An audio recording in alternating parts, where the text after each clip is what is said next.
जय गो माता, जय गोपाल। मैं महंत दिनेश गिरी, राजस्थान गौ सेवा समिति प्रदेश अध्यक्ष। आज आपके पास एक ऐसे विषय को लेकर के आया हूं जिस विषय से बहुत बड़ा दर्द है, दुख है, तकलीफ है।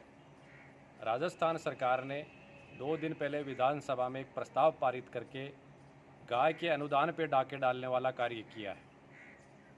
राजस्थान प्रदेश में पहले से एक अधिनियम बना हुआ है, जिस अधिनियम के तहत राजस्थान की जनता से स्टाम्प पे से और वाइन पे से कुछ प्रतिशत पैसा गौ संरक्षण व संवर्धन के लिए सरकार इकट्ठा करती है।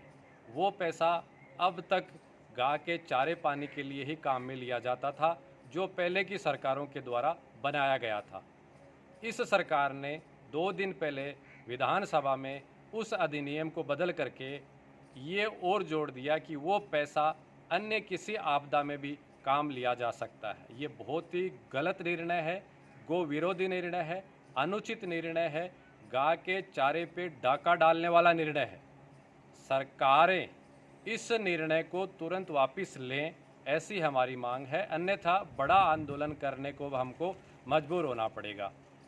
हमारे शास्त्रों में वर्णन है कि धर्म के नाम पे पैसा इकट्ठा किया गया अन्य किसी कार्य में हम ले सकते हैं। धर्म पे नाम पे किया गया पैसा, जैसा हम मंदिर बना रहे हैं, धर्मशाला बना रहे हैं, यज्ञ अनुष्ठान कर रहे हैं, उसके लिए समाज से कुछ हम अनुदान दान कलेक्ट करते हैं और वो बच जाता है तो हम अन्य किसी कार्य में उसको उपयोग ले सकते हैं।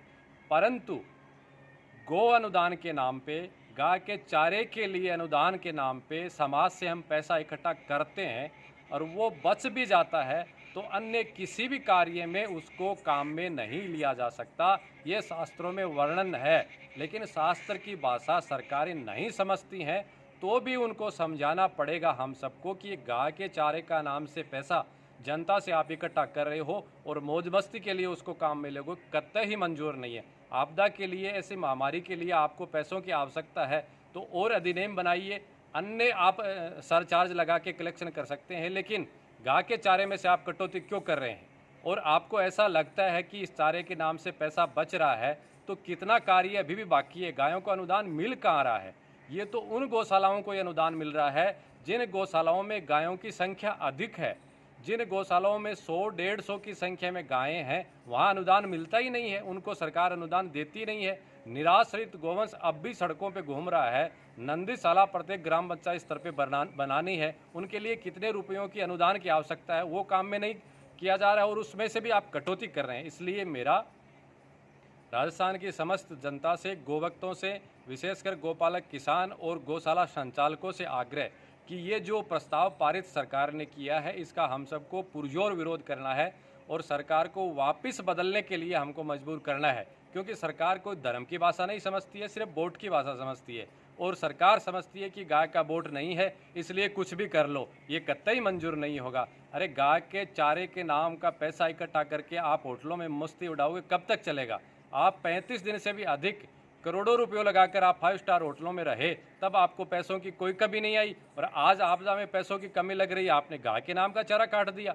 बहुत गलत है, अनुचित है, गो विरोधी है। गाय के नाम पे डाका मत डालो, सद्बुद्धि लाओ। मेरा आग्रह है सभी गोभक्तों से, गौशाला संचालकों से, अपने तहसील स्तर पर, जिला स्तर पर पुरजोर इसका विरोध करें। राजस्थान गौ सेवा समिति इसके लिए निर्णय कर रही है। शीघ्र ही मुख्यमंत्री से मिलेंगे, मंत्री से मिलेंगे, उनको आग्रह करेंगे, कहेंगे, समझाएंगे।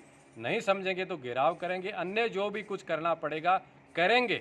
लेकिन अब तक की जो तपस्या का फल है, उस फल को ये ख़त्म करने का जो प्रयास कर रहे हैं उसको कतई ही नहीं होने देंगे। लेकिन ये वोट का ज़माना है, इसलिए आम जन से ये आग्रह है और आम जन को बताना चाहते हैं, जानकारी देना चाहते हैं कि इस सरकार ने गाय के चारे के नाम से इकट्ठा करने वाले पैसे पे कैसे डाका डाला है। सोशल मीडिया के आप सभी योद्धा हैं, मेरा उनसे आग्रह कि आप अपने सोशल मीडिया के प्लेटफॉर्म पर इसका विरोध करें और सब लोगों को जताएं, सरकार तक ये मैसेज पहुंचाएं कि गाय के नाम पे चारे के नाम पे जो पैसा इकट्ठा हो रहा था उस पे आपने कटौती क्यों की है। आखिर इसका जवाब दें, जवाब नहीं इसको परिवर्तन करें। आप सबसे आग्रह, बहुत गलत निर्णय हुआ है। जय गौ माता।